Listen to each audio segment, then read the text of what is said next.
Hello mga ka-person! So for today's video, nangaon mi diri sa Crispy King at mga kaayo ni siya sa ukay-ukayan.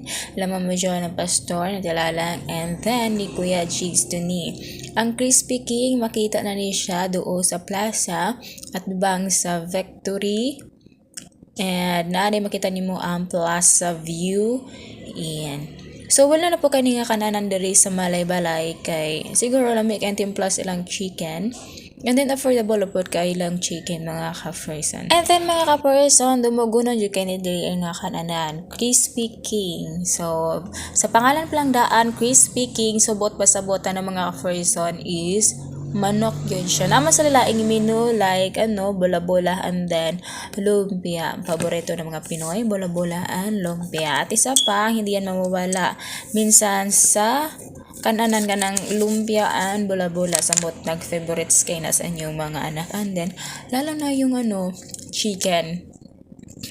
Always request na sa inyong mga anak ang chicken. Pero mga mami, be careful lang no. Di na to always pakanon ang mga bata og chicken kay di po na siya maayo sa ilang health. Dapat i-balance nato ng ilang pagkaon. Kung mag-chicken man sila, dapat magulay-gulay po mga ka-person.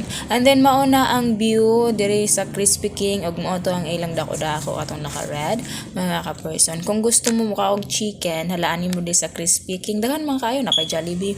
Pero try Crispy King kay sa pangalan palang daan, crispy kayo ang ilang chicken. Ito diha, busog mo kuha ang mga ka-person kay nag-snack pa manggod po biga nagpana din nangaon mi diha ba din kuan bitaw immune na po mi sa baho sa chicken. So humot kayo siya mga ka-person kung kuan kung di man mo kung layo pa lang ka, so imo nang masimutan ang kahumot sa chicken. Og mga ka-person, taas man niya atong video og dili ra ko taman.